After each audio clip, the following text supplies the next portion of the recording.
सुस्वागतं छात्राः। अद्य वयं स्वपाठ्यपुस्तकस्य 10मः पाठः सन्निमित्ते वरं त्यागः भाग का पठिष्यामः। सन्निमित्ते वरम त्यागः संस्कृत वांग, इसका आप देखिए जो उसमें कलर्ड में लिखा हुआ है, पहले उसको देख लीजिए। संस्कृत वांग्मय में, संस्कृत साहित्य के इतिहास का विशिष्ट, संस्कृत साहित्य में कथा साहित्य का विशेष स्थान है। कथानाम द्वारा, कथाओं के द्वारा अतीव मनोरंजकतया, अत्यधिक मनोरंजन के साथ जीवन से संबद्ध विविध उपयोग, उपदेश और प्रेरणा ही एतस्य साहित्य से ही इस साहित्य का प्रयोजन है, उद्देश्य है। संस्कृतस्य कथा साहित्यम, संस्कृत का कथा साहित्य अत्यंत समृद्ध, वैभवशाली और वैविध्यपूर्ण है, विविधतापूर्ण है। प्रस्तुत पाठ हितोपदेश, पहला ये पाठ हितोपदेश इति अस्मात्, इस ग्रंथात्, कथा ग्रंथ से स्वीकृतः लिया गया है। राज्ञा शूद्रकस्य, राजा शूद्रक के सेवा में नियुक्त कस्यचित् वीरबर नामकस्य, वीरबर नामक कर्तव्यनिष्ठ राजपुत्र का वैशिष्ट्य वर्णन कथायाम अत्र वर्तते, यहाँ कथा में वर्णन किया गया है। सह राज्ञा, वह राजा के और राष्ट्र के लिए स्वप्राणान, आप अपने प्राणों को भी अर्पित करने के लिए उद्यत अभवत हुआ। तस्य स्वामी भक्ति ही, उसकी स्वामी भक्ति राष्ट्राय, राष्ट्र के और के समर्पण भाव की प्रेरणा देता है, योग्य है। अत्र यहाँ ऐसा पाठा, यह पाठ भागद्वये, 2 भागों में है। पठनीय इयं वीरबर कथा, पहले ये वीरबर कथा पढ़ने योग्य है, पढ़ना है। अनुकरणीय एवं वीरबर, और यह वीरबर अनुकरणीय है। तो अब आगे पाठ देखिए। आसीत स्वभावती नाम काचन नगरी, स्वभावती नाम की कोई नगरी है। तत्र शूद्रको नाम, वहाँ शूद्रक नाम का महान पराक्रमी, नाना शास्त्रों का ज्ञाता, नाना शास्त्रविद, पूत चरित्र, पवित्र चरित्र वाला महीपति राजा प्रतिवसति स्म रह रहा था। अथ एकदा, उसके बाद एक बार वीरबर नामक राजपुत्र वृत्त्यर्थम, नौकरी के लिए, कस्मादपि देशात्, किसी देश से, राजद्वारम उपागच्छत, राजद्वार पर पहुँचा, उपागच्छत आ गया। तेजसः, उसके साथ वेदरता नाम की उसकी पत्नी और शक्तिधर नामक उसका पुत्र, वीरवती नाम कन्या, और वीरवती नामक उसकी कन्या भी आई।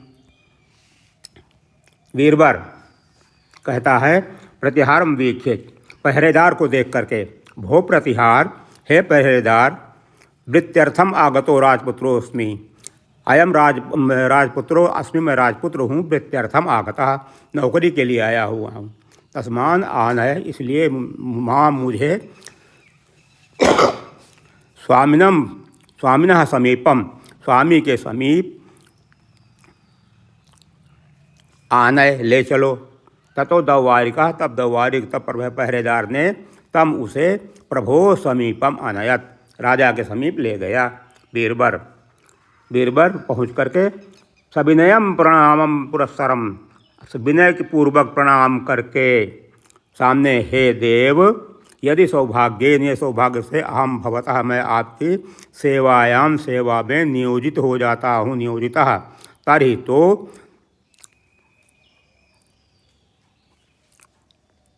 तद आदिश्यम, आपके आदेश, यद आदिश्यम, जो आदेश होगा पालन करूँगा, श्रद्धया पालयिष्यामि। राजा, किम ते वर्तनम, तुम्हारा वेतन क्या है? वीरबर, प्रतिदिन सुवर्ण 100 400 सोने की मुद्राएं देव। राजा, काते सामग्री, तुम्हारे पास सामान क्या है? वीरबर, इमौ 2 बाहु, ये 2 हाथ और ये तलवार। राजा, नैतच्छक्यम, ये संभव नहीं है। तत्श्रुत्वा, उसे सुनकर वीरबर राजा को प्रणाम करके राजसभातः निर्गतः राजसभा से निकल गया। मंत्री तदालोक्य उसे देखकर कहा, देव दिन चतुष्टयस्य 4 दिन के वेतनार्पणेन वेतन देकर प्रथमम परीक्षाया परीक्षताम पहले परीक्षा तो लीजिए। परीक्षा स्वरूपस्य परीक्षा स्वरूप वेतनार्थिनो वेतनार्थी को वेतनार्थी राजपुत्र को किम उत्पन्नम एतत् वेतनम न वेति, इससे क्या वेतन उत्पन्न होता है नहीं मालूम है। अथ उसके पश्चात मंत्रियों के वचनों से तांबूल दानेन पान प्रदान करके असौ नियोजित उसको नियोजित कर लिया राजपुत्र को। वीरबरो नरपतिना राजा के द्वारा राजपुत्र वीरबर को नियोजित कर लिया, नौकरी पर रख लिया। सच राजपुत्र और वह राजपुत्र प्रतिदिन प्रभात काल में राजदर्शनांतरम राजा के दर्शन के उपरांत स्ववेतन से अपने वेतन का जो यच्छति प्राप्त होता था देवेभ्य अर्धम आधा देवों को यच्छति दे देता था। इस हित से बचे हुए तो अर्धम आधे दरिद्रेभ्यो ददाति दरिद्रों को दे देता था। और तद अवशिष्टम से बचा हुआ भोज्य विलास व्यर्थम अपने भोजन खाने पीने आदि में पत्न्या हस्ते पत्नी के हाथ में दे देता था।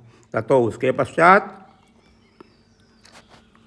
धृत आयुधा अपना हथियार लेकर सह वह राजद्वार पर अहर्निशम रात दिन सेवा करता था। यदा राजा जब राजा स्वयं आदेश देते थे तदा तभी याद स्वगृह अपने घर जाता था। अथ एकदा उसके बाद एक बार कृष्ण चतुर्दश्याम अर्धरात्रे कृष्ण चतुर्दशी की आधी रात को उस राजा ने सुना। क्या सुना? करुण रोदन ध्वनि ही कंचन कोई रोने की आवाज़ सुनी। राजा कोत्र द्वारे तिष्ठति अत्र द्वारि को तिष्ठति, यहाँ दरवाजे पर कौन है? वीरबर। सेवको वीरबरो अत्र द्वारि वर्तते देव, हे देव सेवक वीरबर द्वार पर वर्तमान है। राजा क्रंदनम अनुसार रोने की आवाज़ का अनुसरण करो, देखो राजपुत्र कहाँ से आ रही आवाज़। वीरबर यथा आदिशत देव, जैसा देव आदेश करें। ततो असौ तब वह तत्र रोदन स्वरम उस रोने की आवाज़ का अनुसरण करते हुए चल पड़ा। राजा स्वगतम अपने मन में नैस गंतुम अर्हति, ये जाने योग्य नहीं है राजपुत्र अकेले एकाकी, यह राजपुत्र अकेले जाने योग्य नहीं है। कहाँ? अस्मिन इस सूची भेदे तिमिरे, जिसमें सुई भी प्रवेश न कर सके ऐसे घने अंधकार में, यह अकेले जाने योग्य नहीं है। तस्मात् इसलिए मैं भी अहमपि गच्छामि, पृष्ठतो अस्य इसके पीछे मैं भी गच्छामि चलता हूँ और निरूपयामि देखता हूँ किम एतदिति, ये है क्या। ततो नरपति तब राजा खड्गपाणि तलवार हाथ में लेकर तस्य अनुसरण क्रमेण उसके पीछे बही निरगच्छत बाहर निकले नगरी द्वार से। उसके बाद गच्छता राजपुत्रेण जाते हुए राजपुत्र ने बाहर नगराद आलोकिता नगर के बाहर रोदन परा रोती हुई कापि कोई सुंदरी दिव्य आभूषण से भूषित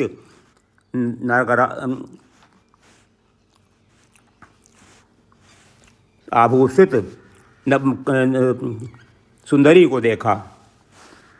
वीरबर का तुमम्ब, वीरबर कहते हैं माँ तुम कौन हो? किमर्थम विलपसी, किस लिए रो रही हो?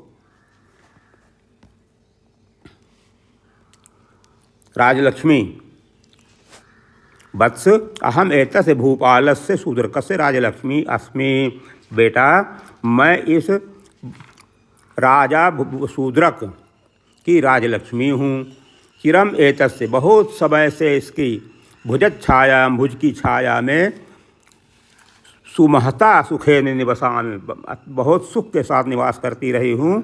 सांप्रतम अब देव्या अपराधेन, देवी के अपराध से अद्य आज से प्रभिलेकर तृतीय दिवसे तीसरे दिन राजा पंचत्वम यास्यति, पंचत्व को यानी मृत्यु को प्राप्त यास्यति, प्राप्त हो जाएगा, मर जाएगा। तद अहम अनाथा भविष्यामि, तब मैं अनाथ हो जाऊंगी। तद इदानीम, तब यह न अत्र स्थास्यामिति, तो मैं यहाँ नहीं रहूँगी, इसलिए क्रंदामि, रो रही हूँ। वीरवर कहते हैं तदाकरण, उसे सुनकर प्रणिपत्य पैरों पर पड़कर भगवती, अस्य यत्र कश्चिद उपायो, कोई उपाय है यहाँ, येन भगवत्याः पुनः, जिससे भगवती पुनः इह यहाँ चिरवासो, बहुत समय तक, अनंत काल तक निवास करें। सुचिरम जीवति च स्वामी, और राजा भी बहुत समय तक जीवित रहें। राजलक्ष्मी कहती हैं अस्ति वस्त, हे बेपुत्र, है एक ही मात्र प्रवृत्ति, एक ही बात है, सा अतीव दुख साध्या, वह अत्यधिक कठिन कार्य है, दुस्साध्य है। वीरवर साष्टांगम नमस्कृत्य, साष्टांग माने लेट कर नमस्कार करके माता, कथय कहो, कह सह उपाय दुस्साध्य, वह कौन सा कठोर काम है जो सिद्ध नहीं हो सकता, कह तक दुस्साध्य उपाय, कौन सा ऐसा दुस्साध्य उपाय है। राजलक्ष्मी कहती हैं सुरताम पुत्र, पुत्र सुनो, यदि त्वया, यदि तुम्हारे द्वारा स्वस्य सर्वतः प्रियम वस्तु, अपनी सबसे प्रियतम प्रिय वस्तु, सहस बदने माने हंसते हुए मुँह से, भगवत्यै, भगवती को, सर्वमंगला, भगवत्यै सर्वमंगलायै, भगवती सर्वमंगला को उपहारम क्रियते, उपहार कर दो, तदा पुनर्जीवति राजा शूद्र को, तब राजा शूद्र पुनः जीवित हो जाएगा। शतम वर्षाणाम, 100 वर्षों तक जीवित रहेगा। और अहम च, और मैं भी सुखे निवस्यामि, सुख से रहूँगी। तथा सा तत्क्षणादेव, तभी वह लक्ष्मी, सा उसी क्षण अदृश्यताम गता तत्समुखात, उसके सामने से अदृश्य हो गईं। इसके पश्चात जितने भी अभ्यास आपके हैं, सब प्रश्नों के उत्तर आपकी पाठ्यपुस्तक में अंकित कर दिए गए हैं, उनको आप देख लीजिए। और पाठांत में इस पाठ का हिंदी रूपांतरण भी आपके सामने को प्रेषित किया जा रहा है, जिसे आप अध्ययन कर लें और उसका पुनरावलोकन करें। धन्यवाद।